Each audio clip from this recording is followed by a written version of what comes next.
Olá, minha gente, como foi sua quinta-feira? Hoje eu encerro a jornada de 21 orações para conquistar novos territórios, baseada na oração do Pai Nosso. Jesus ensinou-nos a chamar Deus de Pai. Ele poderia ter usado Senhor, Deus, Rei ou qualquer outro título, mas preferiu usar na oração Pai. Um rei pode não ter filhos, um senhor pode não ter filhos, mas não há pai sem filhos. Deus é o Pai, Criador e sustentador de todas as coisas. Ele é eternamente Pai do nosso Senhor Jesus Cristo e de todos os seres criados, mas decidiu adotar os que creem em Jesus como seus filhos também. De acordo com João capítulo 1, versículo 12, Jesus veio para os que eram seu, mas eles não o receberam. Mas a todo aquele que o receber, deu-lhes o poder de serem feitos filhos de Deus. O Pai Celestial acolheu-nos como filhos amados e deseja ter um relacionamento de intimidade conosco. Outro pormenor interessante é que Jesus ter usado o nosso pronome no plural. Isso nos faz lembrar da dimensão comunitária da oração.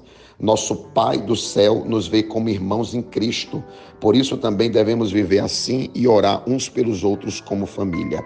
A expressão Pai Nosso não nos impede de usar meu Pai nas nossas orações pessoais solitárias, mas é um testemunho público de reconhecimento da paternidade de Deus sobre nós, sobre negros e brancos, sobre todas as etnias, sobre aqueles que não têm a mesma ideologia ou teologia que nós temos, sobre os filhos que agradam o coração dos pais e os filhos que também desagradam o coração dos pais, aqueles que pensam diferentes de nós.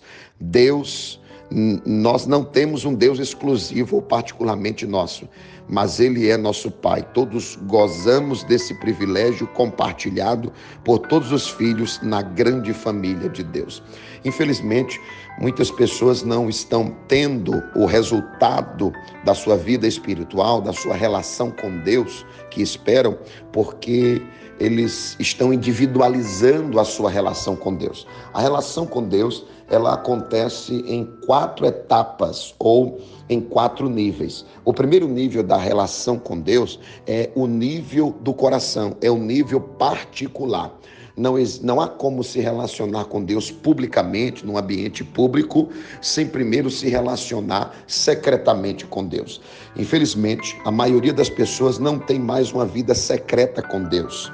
Eu quero perguntar a você, qual foi a última vez que você parou para ler a Bíblia por pelo menos 10 minutos? Qual foi a última vez que você parou para orar por 30 minutos e isto na sua casa? Qual foi a última vez que você parou para ouvir louvores, para ter comunhão com Deus por pelo menos 10 minutinhos antes de começar o dia? As pessoas não estão tendo mais vida particular com Deus. Elas querem ter vida pública na igreja, no trabalho, fazendo uma oração ou uma apresentação, se envolvendo em um louvor, em um culto de uma comunidade. Então perceba que Deus, Ele quer ter relacionamento secreto com você, longe das pessoas, longe da família. O segundo nível da relação com Deus é a relação coletiva. Eu não me relaciono com Deus simplesmente a sós com Deus, mas eu me relaciono com Deus juntamente com outras pessoas. Jesus falou sobre a lei da concordância, o que 2 ou 3 concordar na terra será concordado no céu.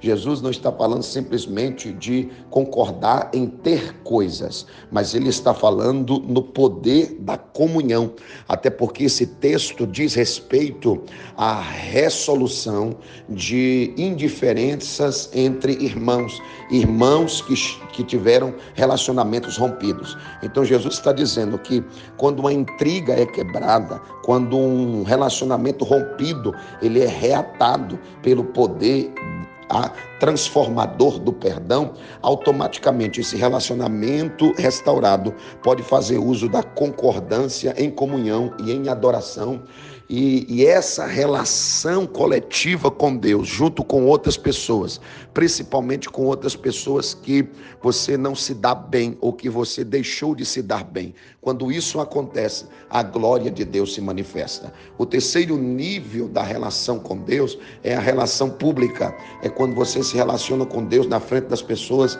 você não tem vergonha, não tem restrição, não tem constrangimento de publicar a sua fé. E o quarto nível da relação com Deus é o nível onde você tira o orgulho ou até mesmo a ganância, o egoísmo de mostrar que a sua experiência com Deus é melhor do que a experiência dos outros. É quando você leva essa experiência para os outros, para que eles tenham também. Eu posso orar por você, Deus de amor, de graça, de perdão e de misericórdia.